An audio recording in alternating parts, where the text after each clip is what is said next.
Terima kasih. Terima kasih Desa. Kita awali pertemuan kita dengan pembukaan, dibuka dengan salam panganjari. Om Swastiastu. Wassalamualaikum warahmatullahi wabarakatuh. Salam, namo buddhaya, salam kebajikan dan salam sejahtera bagi kita semua. Salam harmoni. Salam harmoni. Ya, selanjutnya silahkan dibantu Desa.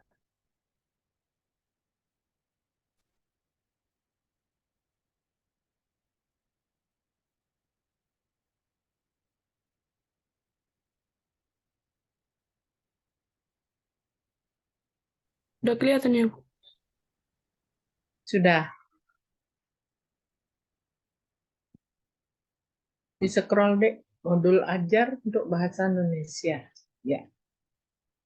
Di kelas berapa dek? Kelas 7, Bu. Kelas 7 itu SMP kelas 1. Ya. Kelas 1 SMP. Ya. Lanjut coba.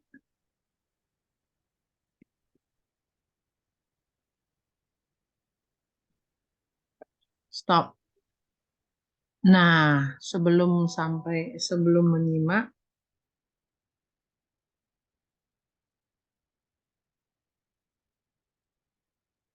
nah, bisa dicek di Telegramnya ya. Adi cek tuh orang kini malah belum. Adik-adik, sebelum melanjutkan untuk melihat ini modul ajar yang ditayangkan oleh Esra, apa namanya ya?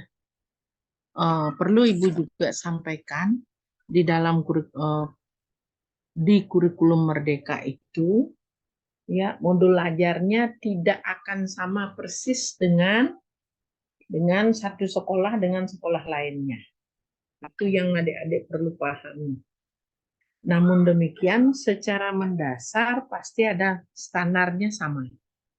Pengembangannya yang berbeda. Misalnya, ini mengenai identitas sekolah pasti sama. Identitas sekolah sama. Dari nama guru pengajarnya sampai pada alokasi waktunya. Hanya saja kalau adik-adik ketemu di SD gitu akan beda alokasi waktunya. Oh, di SMP 40 ya, bukan 45 ya, Dek ya. Ya, ini pun alokasi waktu pun akan berbeda-beda di tiap satuan pendidikan. Apa sebab? Karena kan tergantung pada materi yang disampaikan.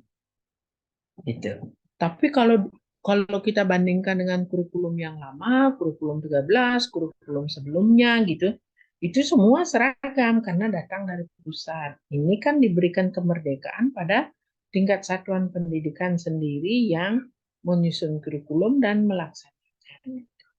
Itu wawasan itu perlu adik pahami. Kemudian juga topik-topik atau bahasan, kemudian keluasan topik, keluasan bahasan, kemudian yang bersifat situasional di daerah atau di tempat atau di lingkungan tingkat satuan pendidikan akan berbeda. Hanya mungkin mata pelajarannya atau bidang studinya sama ya di seluruh SD sekitar itu, SMP sekitar itu ya. Ada bahasa Indonesia, kemudian ada matematika, ada agama, bahasa Inggris ya. Kemudian ada IPS. Nah, untuk di SD, IPS dan IPA itu jadikan satu adik-adik. Menjadilah dia IPAS gitu deh. IPAS itu adalah terdiri dari ilmu pengetahuan sosial dan ilmu pengetahuan alam. Itu dijadikan satu.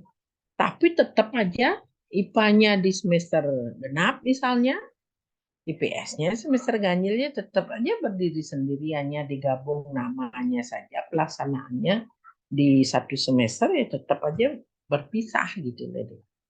Nah, itu yang perlu adik ketahui tentang kurikulum Merdeka. Dan modul ajar ini kan merupakan rencana pelaksanaan pembelajaran atau RPP-nya kurikulum Merdeka, tapi namanya modul ajar. Tapi kalau modul bahan ajar itu namanya bahan ajar, bukan modul ajar gitu. Itu yang perlu diperhatikan. Kemudian di modul ajar ini ya selalu diawali dengan asesmen, mengeses, yaitu mengecek kemampuan awal daripada murid, ya. Kemudian baru melanjutkan sampai mulai di mana kemampuan murid itu. Mulai sana dimulai, diawali pembelajaran itu. Jadi semuanya berbasis kemampuan, berbasis lingkungan daripada anak didik dan berbasis karakter. Sehingga nanti akan ada pembelajaran yang berdiferensiasi namanya. Bahwa ada perbedaan pelayanan terhadap anak didik oleh guru dalam pelaksanaan pembelajaran. Itu perlu diketahui dulu yang berbeda dengan kurikulum-kurikulum sebelumnya, didik. Ya, sudah? Nah, sekarang sambil jalan nanti ada bagian-bagian dari kurikulum Merdeka yang harus adik pahami. Kita sambil sambil gini aja melihat modul ajarnya aja ya. Pertama identitas. Identitas ini disebut nama, institusi sampai kepada alokasi waktu ke bawah itu. Ini ya, ya dari kolom satu, kolom apa namanya? Dari baris satu ke sampai alokasi waktu ini formatnya sama, identitas sekolahnya ini sama di semua tingkat satuan pendidikan. Kemudian coba di scroll ke bawah deh, Nah, kompetensi awal. Ada orang yang mencari kompetensi awal, ada orang yang bukan orang, ada tingkat kurikulum tingkat satuan pendidikan yang mengarahkan kepada modul ajarnya untuk mengetahui atau melihat kompetensi awal yang diistilahnya kompetensi awal, ada yang mengatakan atau menyebutkan dengan diagnostik, ya, kemampuan awal, sama aja. Nah, diagnostik itu adalah alat tesnya atau kegiatan untuk mengetahui kemampuan awal anak. Nah, di sini disebut di modul ajarnya Esra disebut dengan kompetensi awal. Kalau besok adik ketemu ada modul ajar dari tingkat satuan pendidikan tertentu, entah mana itu, menyebutkan kemampuan awal sama. Menyebutkan pelaksanaan tes diagnostik itu sama. Karena untuk melihat kemampuan awal ada orang yang mencantumkan langsung kemampuan awalnya atau kompetensi awalnya, ada yang kegiatan untuk mendapatkan kompetensi awal itu disebutkan sehingga disebut dengan asesmen diagnostik. Itu ya. Jadi peserta didik menyampaikan secara sistematis atau terstruktur dan kreatif untuk kegiatan menulis berita sederhana. Jadi berita sederhana itu baik dan akurat ini jadi kalimat itu adalah merupakan salah satu, kan ini kan anak disuruh berarti itu dia diberikan tugas di awal untuk mengecek kemampuan awal murid. Nah, inilah yang disebut dengan asesmen. Asesmen diagnostik. Mencari kemampuan sampai di mana. Apakah literasinya sudah lewat di sini? Jangankan untuk menulis teks atau menceritakan kembali dengan akurat. Ya, baca aja misalnya belum bisa, itu berarti udah ketahuan dari kemampuan awalnya. Nah, itu bedanya kurikulum Merdeka dengan kurikulum sebelumnya. Demikian adik-adik. Sampai ditanya, sampai di sana ada pertanyaan pelan-pelan kita. Sekalian Ibu dengan modul ajarnya atau RPP-nya, kita bandingkan dengan RPP kurikulum sebelumnya. Ya, yang disebut satu sudah kelihatan perbedaan istilahnya disebut dengan modul ajar. Kalau identitasnya sama. Kemudian cek kemampuan awal murid dengan tes atau dengan asesmen diagnostik. Ya. Nah, kalau di kurikulum sebelumnya ini implisit langsung dalam kegiatan apersepsi, Adik. Jadi menanyai pengalaman-pengalaman murid, bertanya terhadap murid tentang pengalamannya, tentang apa yang sudah bisa dilakukan, apa yang sudah dipahami oleh murid gitu. Nah, itu pertanyaan-pertanyaan itu diagnostik, tapi sebelum kurikulum merdeka itu disebut dengan persepsi. Di kurikulum merdeka itu disebut dengan pemahaman terhadap kemampuan awal atau kompetensi awal, pemahaman terhadap kemampuan awal melalui pertanyaan-pertanyaan yang berkaitan dengan wawasan murid sejak awal. Itulah yang disebut dengan asesmen diagnostik. Dari berbagai versi Ibu sampaikan. Kalimatnya Ibu beda-bedakan semua. Nah, kata kuncinya adalah kemampuan awal murid itu adalah kemampuan yang ingin diketahui oleh guru sebelum dilaksanakan pembelajaran. Kalau di kurikulum sebelumnya ini termasuk tes formatif juga iya, gitu. Ya, persepsi juga iya, ya. Tes diagnostik juga iya, kemampuan-kemampuan yang diketahui melalui pertanyaan-pertanyaan atau penugasan. Ke sana ada yang kurang paham, ada yang ingin menanyakan dulu? Izin Mungkin siapa tahu ketemu dengan ini, dengan modul ajar yang lain. Kok saya ketemu kok begini gitu, silahkan. Kalau ada. izin bertanya, Bu. Ye, silahkan Dek Fitra. Saya mau bertanya, Bu. Di bagian modul ajar, di bagian Hmm. identitas modul tersebut kan ada dibuat fase atau kelas, Bu. Hmm. Yang dimaksud dengan fase tersebut apa, Bu? Yang seperti saya lihat, contohnya di modul ajar SD ada fase B gitu, Bu. Hmm. Apa yang dimaksud dengan fase tersebut, Bu? Terima kasih. Fase itu adalah fase tingkatan apa namanya kemampuan, misalnya kalau bahasa Indonesia dari pemaham pertama konsep, yang kedua apa, yang ketiga apa. Kalau matematika di yang fase pertama itu adalah pemahaman konsep, yang kedua adalah latihan mulai apa menjabarkan apa gitu. Itu fase-fase daripada gininya bahasan daripada materi mata pelajarannya. Itu lihat ada mata pelajaran kelas 7 fasenya D. Fase D itu ada di kurikulum barangkali ya. Dari fase D itu elemennya apa?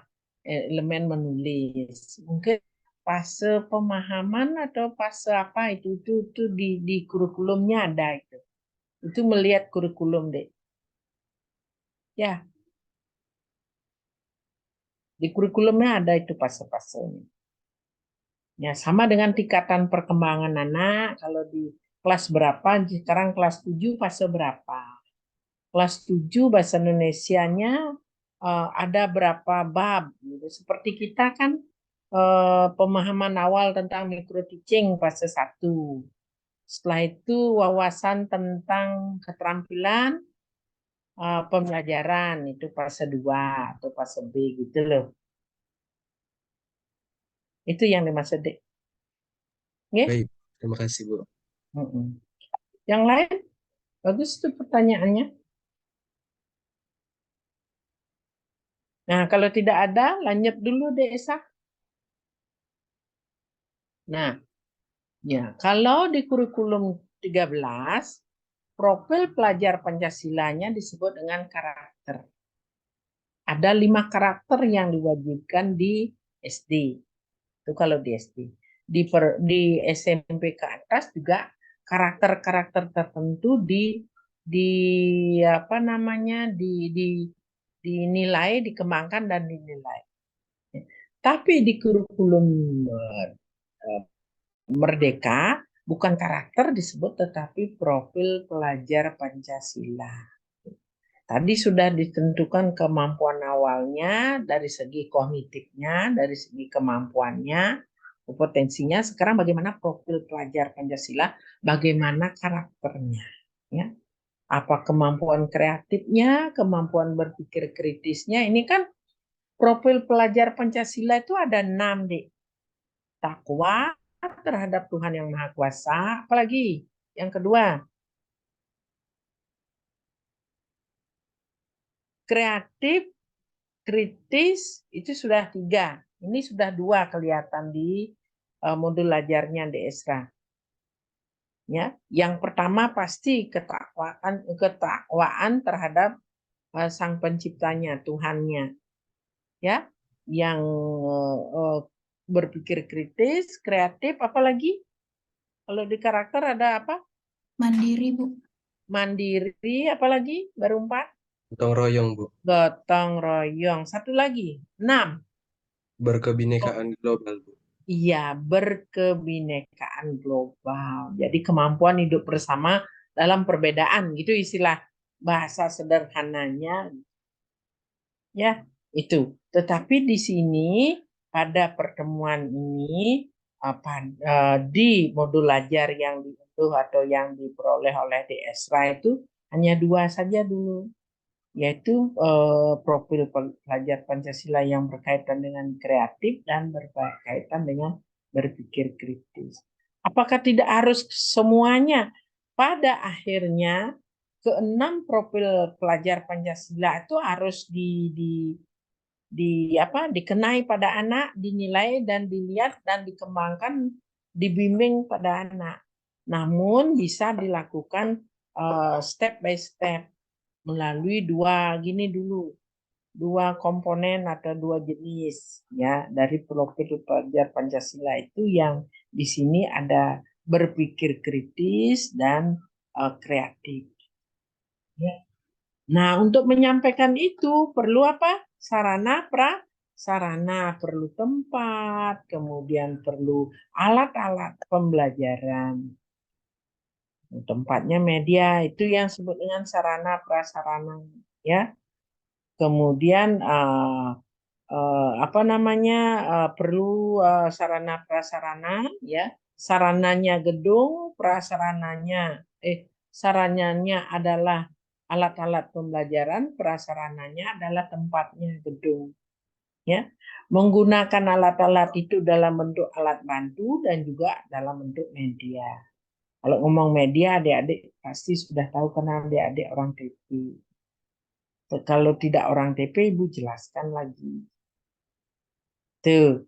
Kemudian sumbernya, sarana prasarana, sumbernya juga, ya.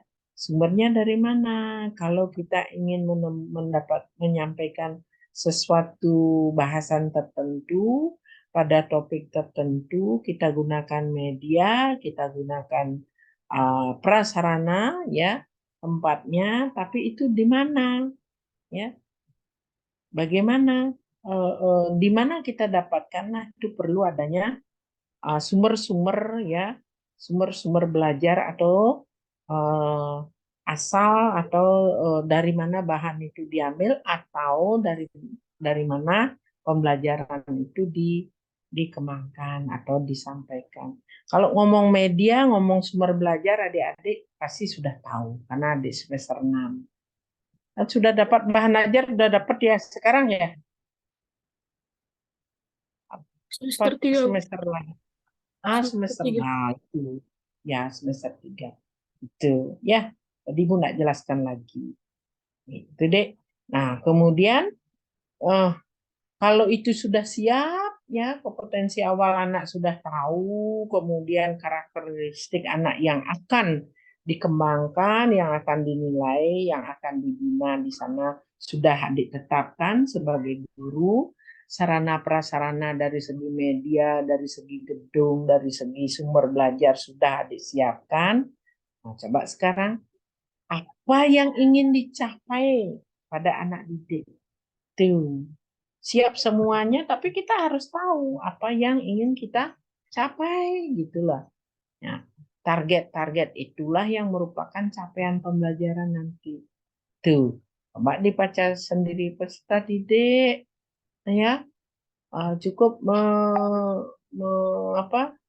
cukup mahir tentang bla bla bla, ya peserta didik perlu mengembangkan bla bla bla bla.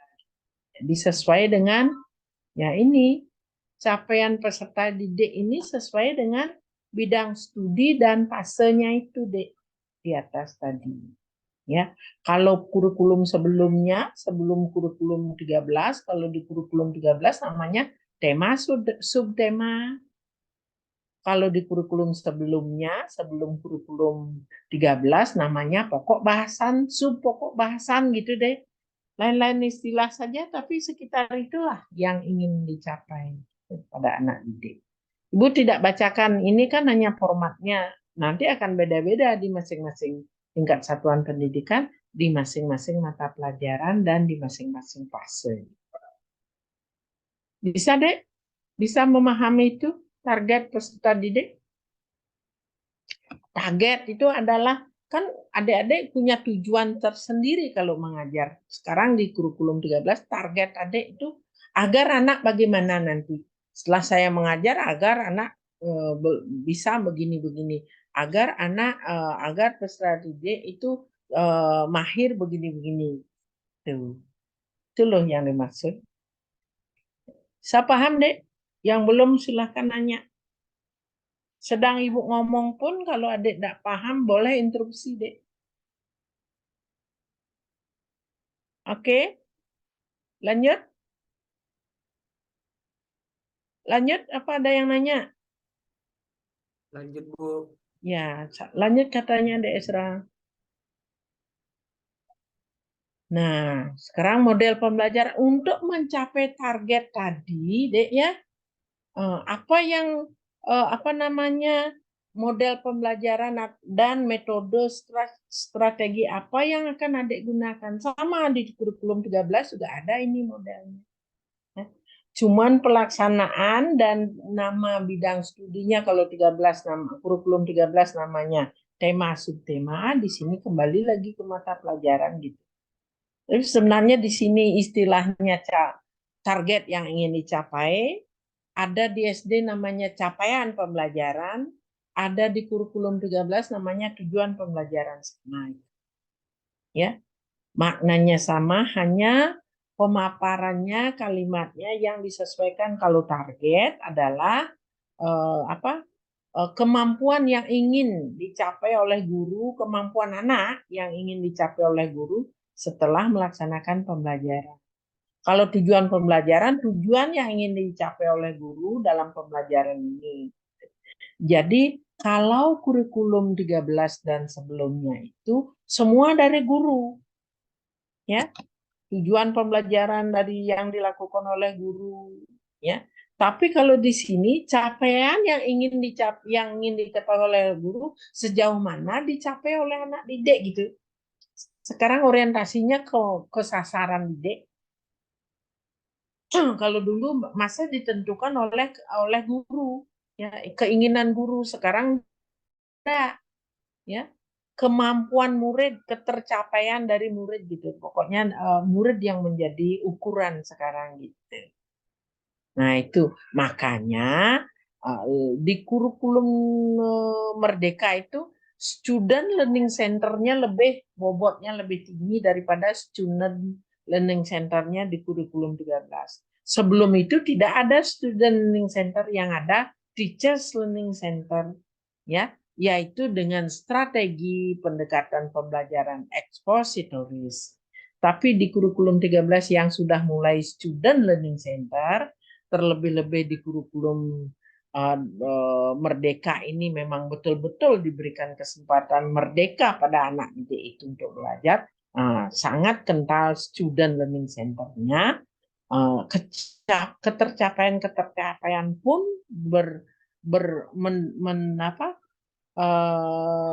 dirumuskan berdasarkan kemampuan atau ketercapaian dari anak didik, bukan dari tujuan guru melakukan pembelajaran. Itu, Dek. Ya. Jadi semakin dilepas kalau misalnya Ibu katakan seorang pengembala, guru itu adalah seorang pengembala, kalau dulu tidak berani melepas tali-tali dari misalnya kalau pengembala sapi, tali sapinya itu tidak berani lepas. Karena semua dikendalikan oleh guru. Ya, ya kamu ke arah sana, ayo kita cari padang yang di sebelah sana, rumput yang di sebelah sana. Pengembalanya yang mengajak. Sekarang terbalik, ya. Pengembalanya yang mengikuti sapi itu kemana maunya, diberikan sapi itu kemana maunya. Sekarang pengembala yang mengikuti. Nah, tugas pengembala ini adalah memperhatikan, mengawasi sapi jangan sampai terlanjur kebablasan sapi itu ke ladang orang lain misalnya, ya, atau ke tebing-tebing misalnya. Itu aja fungsinya pengembala di sini. Diberikan mau makan padang sebelah sini, makan padang sebelah sana diberikan. Nah, demikian juga guru-guru di kurikulum Merdeka. Ya. Jadi capaian pembelajaran tergantung pada kemampuan murid itu sendiri. Tuh. Tapi guru hanya mengukur saja dan memberikan ini bimbingan rangsangan, ya. Justru dengan begini guru harus lebih luas. Harus tahu bahwa padang sebelah sana itu ada racunnya enggak, padang sebelah sini itu adalah boleh dimakan oleh binatang enggak, itu harus tahu guru. Kalau enggak itu enggak berani melepas anak, enggak berani melepas sapinya gitu. Nah, Ibu pakai penganalogian kepada kehidupan sehari-hari bisa dipahami adik-adik di kurikulum Merdeka ini. Itu. Ya, kemerdekaan untuk belajar, untuk meningkatkan kualitas diri, untuk meningkatkan kemampuan itu diberikan seluas-luasnya pada anak didik.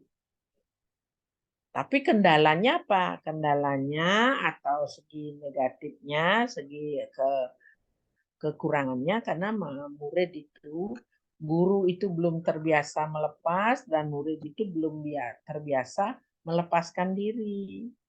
Masih tergantung pada gurunya ini.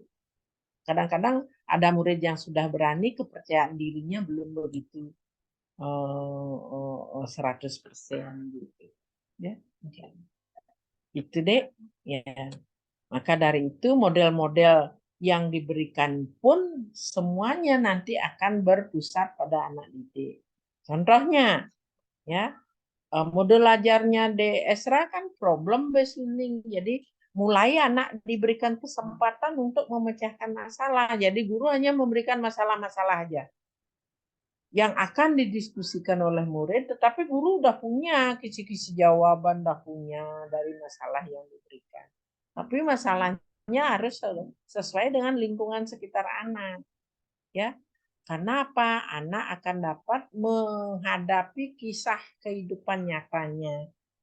Kisah kehidupan nyata itu diangkat oleh guru di sekolah, kemudian anak kembali ke dalam kehidupan nyatanya, dia akan selalu terjadi proses belajar seumur hidup. Jadi terjadi proses belajar melekat di mana-mana. Itu sebenarnya arah kurikulum Merdeka. Hanya kalau guru itu punya wawasan dan mampu, nah adik-adik lah sekarang sebagai generasi muda mengawali, menjadi pionir untuk bisa berpikir merdeka begini. Ya. Kalau guru-guru yang kuno, yang lama, ya masih nah orang dulu, gitu dia. Orang dulu biasanya guru gini, saya sebagai guru saya udah hampir pensiun loh, nggak pernah seperti ini. Ya iyalah, orang memang tidak pernah dilakukan, orang memang baru, begitu loh. Banyak itu malah ibu sendiri yang dengar gitu di lapangan. Ya guru yang tua-tua itu. Ya sekarang udah model nih, udah soleh ini. Yang model bahasa Bali maksudnya. Udah soleh ini. Ya Sekarang murid katanya menentukan semua. Guru ngapain gitu ya? Kok ngapain? Guru memberikan arahan, memberikan bimbingan. Justru guru di sini dituntut jauh lebih wawasannya lebih luas, ya, lebih dalam, lebih berkualitas, ya. Nah, baru model pembelajaran, penentuan model pembelajaran ini adalah disesuaikan dengan kemampuan yang ingin dicapai oleh anak di atas, disesuaikan dengan karakter materi dan disesuaikan dengan karakter anak didik. Ya, karakter dan ya perkembangannya lah termasuk, ya. Gitu. Ya. Sampai di sana? Jelas ya adik-adik ya? Dijawab Ibu ya, Dek. Jelas, Bu. Ya, oke. Jangan selalu diminta jawabannya ya. Tuh. Nah, baru sekarang kompetensi inti apa atau untuk mengisi di atas itu tadi apa capaian yang ingin dicapai atau kompetensi yang ingin dicapai oleh anak didik, maka perlu dilihat tujuan pembelajaran dan indikator capaian untuk mencapai tujuan pembelajaran tersebut, ya, sehingga menjadi ATP nantinya. Nah, satu, ya, peserta didik berlatih menyampaikan informasi secara sistematis. Ini kan untuk mata pelajaran tadi. Mata pelajaran bahasa dalam apa itu tadi? Menulis apa, Dik? Esra, di atas. Menulis, Bu. Ya, itu. Ya. Ya. MS itu apa tahu adik-adik? Ya. Fasenya itu. Kan di kurikulum itu. Kode-kode dari kurikulum itu. Ya. Nah, itu. Nah, itu kompetensi intinya. Ini disesuaikan dengan capaian yang ingin dicapai, kompetensi yang ingin dicapai, dan disesuaikan dengan materinya, topik materinya. Gitu. Ya, tuh. Kemudian kompetensi intinya. Kemudian lanjutnya ada di kompetensi inti itu ada tujuan pembelajaran, ya. Nah, ini masih apa untuk melihat atau untuk mengukur tercapai tidaknya tujuan pembelajaran yang 7.1 itu, maka indikator apa yang harus dilakukan oleh murid, yaitu menyusun kerangka, menulis teks, berita, strukturnya, kreativitasnya, gitu ya. Kemudian mengembangkannya berita atau teks itu. Gitu. Nah, ini dari mana dapat guru yang tahu, disepakati di sekolah itu. Ini kegiatan murid, tetapi guru harus tahu gitu. Ya. Kemudian tidak hanya bisa menyampaikan, tidak hanya bisa melakukan seperti tujuan pembelajaran di atas, tetapi mampu enggak memaknai, ya. Maka itu pemahaman bermaknanya murid bagaimana. Itu ya. Ini bukan guru sendiri yang buat, ini di sistematikanya di tingkat satuan pendidikan, Dek. Nah, ininya 7.1 itu diambil dari kurikulum, dan kurikulumnya yang membuat adalah guru-guru bersama kepala sekolah dan staf sekolah lainnya. Ya. Terus ke bawah, Dek, pemahaman bermakna. Kemudian pertanyaan pemantik ini disebut dengan diagnostik, ya. Ini di awal nih sebelum mulai pembelajaran. Ya, apakah kalian pernah mendengar informasi yang berkaitan dengan suatu peristiwa? Kalau sudah, peristiwa apa ya? Peristiwa yang ramai dibicarakan akhir-akhir ini, bagaimana peristiwa tersebut bisa terjadi? Peristiwanya apa? Itu akan terjadi diskusi. Sebenarnya persepsi di kurikulum sebelum kurikulum merdeka, gitu deh, yang Ibu katakan tadi. Nah, pemantik itulah diagnostik, ya, pertanyaannya. Jadi memantik pertanyaan itu untuk memancing kemampuan supaya murid mau mengeksplor kemampuannya. Nah, selanjutnya, Dek, di scroll ke bawah, baru persiapan pembelajaran apa? Media.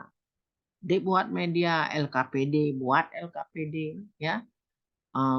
Dan termasuk instrumen-instrumen. Sama di kurikulum 13 kemarin minggu lalu kan juga gitu, buat juga ya. Cuman tidak membuat pertanyaan-pertanyaan pemantik yang dalam bentuk melakukan tes diagnostik itu. Gitu. Ada guru yang langsung memberikan tes dalam satu semester, terus sekalian di awal di masing-masing apa namanya masing-masing fase atau pokok bahasan atau masing-masing subtema kalau di kurikulum 13 itu dimunculkan sekalian. Ada yang setiap 1 kali pertemuan di awalnya. Tapi kalau yang pemantik untuk mengingatkan pembelajaran yang lalu dengan yang sekarang itu gini, harus dilakukan oleh guru dalam di awal pembelajaran, ya, yang zaman dulu disebut dengan apersepsi itu harus untuk menyambungkan, ya. Nah, ini RPP atau modul ajarnya bukan untuk 1 kali pertemuan, tetapi untuk beberapa kali ini pertemuan pertama, ya. Nah, ini langkah-langkahnya sama dengan kurikulum kemarin. Angka pendahuluan, kegiatan inti, kegiatan penutup bersama, membuka orientasi tentang permasalahan kepada peserta didik. Ini karena problem based learning tahapan PBL-nya ini. Yang pertama memberikan orientasi ke bawah. Nah, ini sesuai di kegiatan inti nanti adik-adik sesuai dengan model tahapan model yang adik gunakan gitu. Kalau modelnya PJBL, project based learning, ikuti itu tahapannya. Kalau kasus, ikuti bagaimana tahapan pembelajaran kasus. Ini PBL ini. Pertama, memberikan orientasi, kemudian mengorganisasikan masalah-masalah. Coba ya, coba ke bawah. Kan benar kan? Nah, itu. Mengorganisasikan peserta didik untuk memecahkan masalahnya dalam bentuk kelompok boleh ya 3-4 anggota ya, memberikan bimbingan lalu dalam bentuk bimbingan kelompok dan bimbingan individu. Nah, ini tahapan punya sesuai dengan materi sekarang mulai ya. Ini sistematikanya begitu. Nanti adik sesuaikan.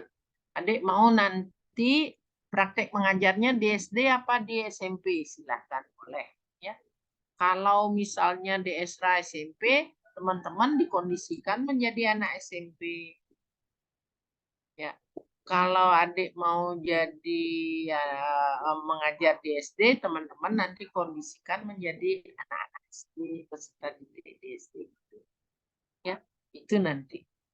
Ya, atau yang lain. Nah, dan seterusnya ini tahapan PBL ini, Dek. Ya. Terus ya. Ini semua mengikuti karena ada 6 tahap. Baru penutupnya enggak kelihatan di sini ya. Peserta didik membuat simpulan. Ya, ini penutupnya 10 menit yaitu anak-anak diajak menyimpulkan oleh guru, ya, guru melakukan refleksi yaitu meninjau kembali pembelajaran dari pagi sampai saat mau mengakhiri itu, baru memberikan apresiasi dan terhadap pembelajaran yang dilakukan dan memberikan tindak lanjut, ya. Nah, ini kurang lagi satu, memberikan tindak lanjut itu biasanya terjadi di lapangan, ya, otomatis tuh. Ya, baik di SD, SMP dimanapun dan ibu kita pun sering kan membuat atau melakukan tindak lanjut. Untuk selanjutnya kita begini bla bla bla itu. Nah, baru di modul ajar atau di persiapan mengajar di kurikulum 13 pun harus membuat asesmen. Nah, untuk untuk di kurikulum Merdeka memang syarat dengan asesmen dengan evaluasi. Yaitu ada di asesmen diagnostik itu yang diterapkan di atas itu, tapi ditulis di sini gitu deh. Ya, asesmen formatif yaitu asesmen yang mungkin kayak tadi ada yang bertanya, kemudian kalau tidak ada yang bertanya, ibu yang menyampaikan pertanyaan itu misalnya itu untuk melihat bagaimana pemahaman murid di pelaksanaan pembelajaran hari. Tengah-tengahnya diberikan pertanyaan baik lisan maupun bisa pertanyaan tertulis, tapi memperhitungkan waktu yang ada.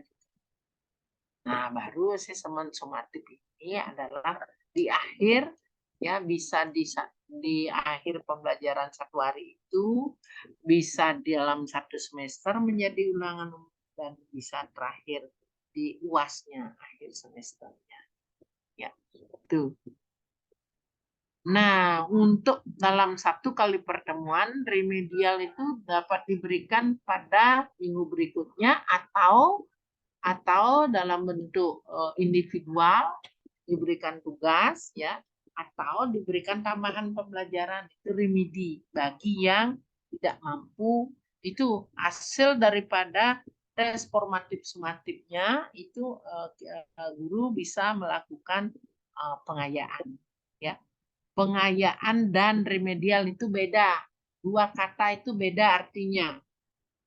Pengayaan itu adalah bagi yang sudah mampu, nilainya 100, yang sudah pintar, diperkaya lagi. Diberikan tindak lanjut kemampuan-kemampuan yang lebih tinggi lagi dengan diberikan materi atau tugas-tugas yang berkaitan dengan materi tersebut supaya lebih luas. Ya. Sedangkan yang ini apa namanya?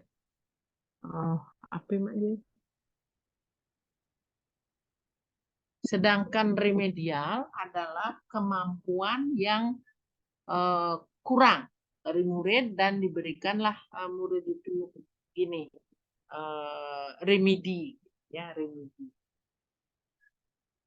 Nah itu kalau ngomong remedi pasti kemampuan-kemampuan diulang lagi, bisa dijelaskan kembali dengan model atau metode dengan cara yang berbeda, bisa itu remedinya. Itu setelah itu baru dilakukan refleksi. Sekarang di kurikulum Merdeka guru wajib melakukan refleksi deh bersama-sama muridnya. Gimana ya adik-adik, anak-anak, ya, dalam pelaksanaan kita tadi, apakah anak-anak bisa mengikuti? Nah, dengan model pemecahan masalah PBL yang Ibu lakukan tadi, bagaimana? Ya, itu pertanyaan, tapi dari pengamatan pun adik sudah bisa merefleksikan diri. Ya, anak-anak lebih antusias, lebih kreatif, lebih lebih bebas dia mengeksplor pendapatnya itu misalnya. Itu salah satu poin sudah dapat adik merekam kemampuan atau merefleksi daripada pelaksanaan pembelajaran adik. Terlebih ditambah jawaban-jawaban dari murid yang berkaitan dengan bagaimana dia mampu melakukannya, mampu menerima apa yang adik sampaikan. Tuh. Nah, apakah semua peserta nyaman untuk belajar untuk itu? Pada bagian mana yang belum? Ya, untuk apa? Untuk perbaikan feedback, ya. Bagaimana kesesuaian durasinya tercapai atau tidak? Ya, baru setengah kegiatan pembelajaran, waktunya udah habis, berarti kita atau guru kurang mampu mengatur, memanfaatkan waktu yang ada dengan materi yang kita ingin berikan, dan capaian-capaian pembelajaran anak itu, kemampuan kompetensi yang target-target yang dicapai itu bisa nggak gitu. Nah, itu sebagai refleksi. Kalau refleksi ini perbaikannya adalah di pembelajaran berikutnya, nggak bisa pembelajaran hari itu. Ya, refleksinya dilakukan di pembelajaran hari itu, kemudian perbaikan dari refleksi itu dilakukan di pembelajaran berikutnya. Itu maksud Ibu, ya. Oke. Nah, peserta didik, apakah kalian menyukai pembelajaran hari ini dan lain sebagainya. Nah, itu yang adik-adik tulis dalam modul ajar, tetapi bayangannya sudah adik lakukan dalam pelaksanaan gitu. Karena orang membuat sama dengan kemarin di kurikulum 13, orang membuat rencana pembelajaran RPP ataupun modul ajar itu seolah-olah dia sudah melakukan dalam bentuk di atas kertas, di atas meja gitu. Tuh. Ya, Dek. Nah, baru sekarang lampiran-lampiran. Coba lanjut deh, Isra. Ya, lampirannya ini adalah LKPD, kemudian sama dengan yang kurikulum 13 kemarin ya. Bisa LKPD, kemudian bahan ajarnya dalam bentuk e-book ya atau handout atau apa. Nah, termasuk juga media di sini ya. Termasuk juga asesmennya. Itu ya, asesmen yang tadi di atas itu karena sekarang kan itu ngomongnya tapi butir-butir asesmennya dilampirkan mulai dari kisi-kisi udah. Nah, di sini perlu karena ini bahasa Indonesia barangkali perlu glosarium ya. Apa glosarium? Jadi kata-kata sulitnya itu ya. Baru daftar rujukan atau daftar pustaka atau sumber-sumber bahan ajarnya. Kita DP gampang ngomongnya. Kalau ibu ngajar di luar DP, enggak berani mengatakan sumber-sumber bahan ajar, ya bilang aja daftar pustaka. Karena kan nanti harus menjelaskan kalau kita ngomong gitu. Tapi kalau dengan adik kan sudah tahu yang mana sumber bahan ajar, yang mana bahan ajar. Ya, sumber bahan ajar bisa menjadi bahan ajar karena sumber belajar bisa menjadi bahan ajar. Bahan ajar bisa dibuat dari sumber belajar. Itu bahan ajar by design. Kalau sumber belajar bisa digunakan dalam pembelajaran langsung, berarti sumber belajar yang dimanfaatkan langsung menjadi bahan ajar by utility. Tinggal memakai aja gitu. Ingat itu materi-materi.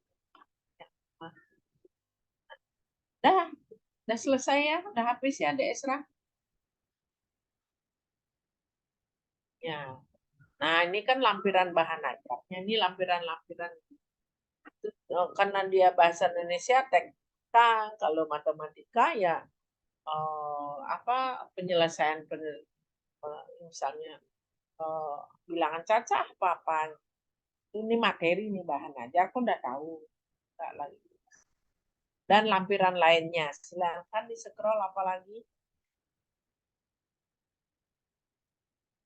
bahan ajarnya ya buku.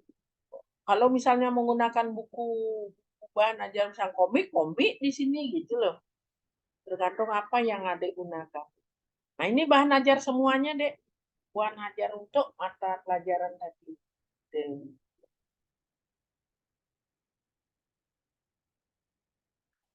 Dan seterusnya.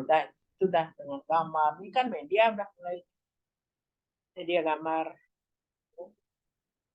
Atau isi cerita itu, teks berita, kejadian-kejadian yang masukkan ke berita itu. Filmnya atau foto-fotonya. Nah, ini asesmen dan LKPD-nya. Yang Ibu katakan tadi ini ditulis ini dalam lampiran. Tapi di sini tidak mulai dengan kisi-kisi ya dek ya, langsung ke butir-butir asesmennya ya dek ya. Dan seterusnya dek. Ya, nanti silakan kalau teman yang belum dapat ini silahkan Dek Esra diunggah di grup ya supaya teman-teman yang tidak dapat tahu tentang modulnya. Ya, tapi SMP. Adik-adik juga yang lainnya yang dapat ISD boleh di-share semua di grup. Ya, itu sekiranya Dek Esra coba di scroll yang cepat. Ini kan sudah tesnya ini. Ya. Tes ini tidak perlu Ibu jelaskan, ini sesuai dengan ininya. LKPD sesuai dengan materinya, ya, lembar kerjanya, ya, dan seterusnya. Tuh. Kisi-kisi rubrik penilaian, ya. Rubrik tadi kalau misalnya IC perlu rubrik, ya. Kalau objektif tidak rubrik tetapi pembobotan, ya. Nah, ini rubrik, ya, dan seterusnya. Ini kan tergantung pada materi.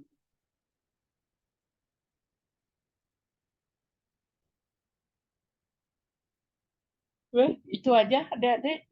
Sekarang bagi yang kurang paham silahkan bertanya. Ini kan tugas yang harus dilakukan oleh adik-adik. Kalau tidak bisa ditanyakan gitu. Nggak bisa dijelaskan omong-omong, ini harus section ini.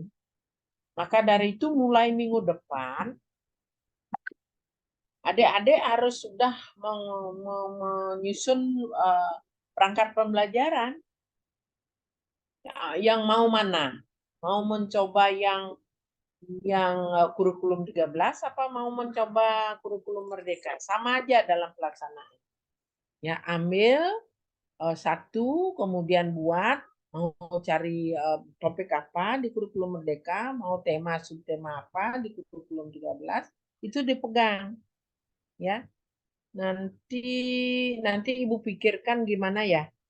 Apa misalnya di mikro ini kita mikronya di kelas ini, tetapi waktunya kita batasi misalnya. Nah, nanti kita cobakan keterampilan membuka menutup, keterampilan memberi penguatan, dan keterampilan menjelaskan. 3 itu aja, Bu. Ya, terus muter begitu. Ya, itu kalau semua keterampilan dilakukan, tapi konsentrasi penilaian kita atau perhatian kita di keterampilan yang dikontrak. Boleh bebas, ya. Karena keterampilan 8 keterampilan itu tidak berjenjang dia. Ya, setelah yang satu baru kedua, setelah kedua baru ketiga, enggak begitu. Boleh aja yang ya boleh dipraktikkan. Karena dari itu mulai minggu depan adik harus siap paling tidak satu perangkat pembelajaran atau satu RPP. Boleh bebas mau RPP kurikulum merdeka mau RPP kurikulum 13, tetapi ingat ya, ingat jangan sama ya. Topik atau tema subtemanya, boleh temanya sama, subnya yang berbeda, boleh topiknya sama, subtopiknya atau fasenya berbeda, ya. Tuh. Kalau sama, Bu Tuna, Bu minta lagi ngambil ke materi lain. Bagaimana adik-adik? Siap? Siap, Ibu. Bu. Teaching itu harus dilakukan, Dek. Tidak diomong-omong ke aja. Bukan diomongkan, tapi dilakukan. Ya. Sekali waktu kita akan daring juga, boleh. Ya. Kok daring? Luring aja, boleh. Ya. Sekali waktu.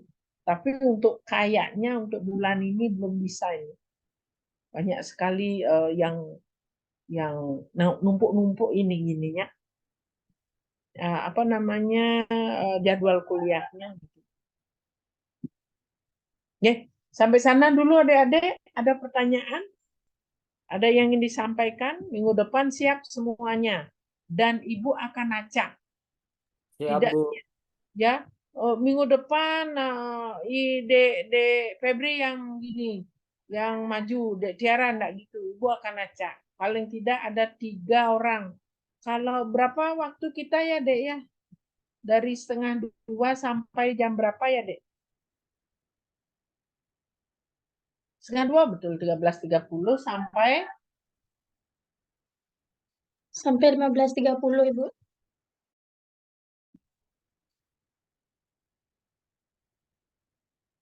udang jam betul. Udang menit dulu.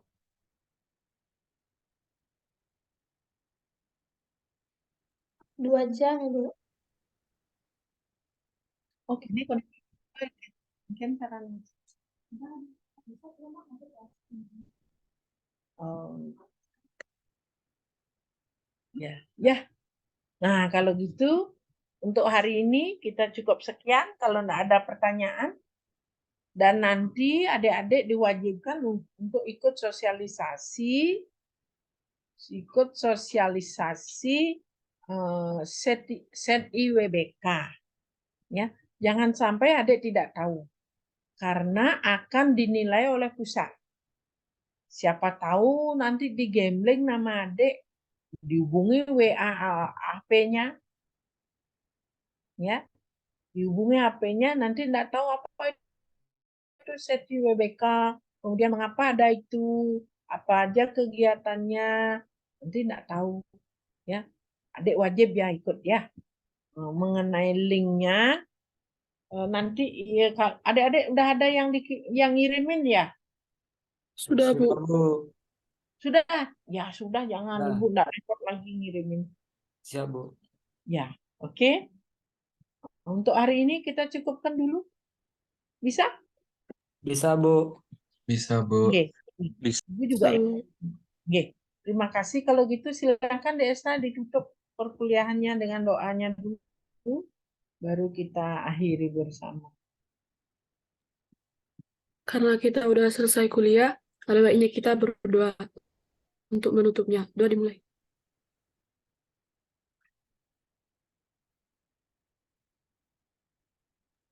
Doa selesai. Ya. Kok gitu Desa? Kayak orang cepet-cepetan gitu loh. Selesai. Ya. Oke, kalau begitu mari kita akhiri pertemuan kita hari ini dengan mengaturkan Parama Santi. Om Santi Santi. Wassalamualaikum warahmatullahi wabarakatuh. Waalaikumsalam warahmatullahi wabarakatuh. Salam, namo buddhaya, salam kebajikan, dan salam sejahtera bagi kita semua. Salam harmoni. Salam harmoni. Salam harmoni. Terima kasih adik-adik, Ibu izin live. Oke, Bu. Terima kasih kembali, Bu. Terima kasih, Bu. Selamat sore.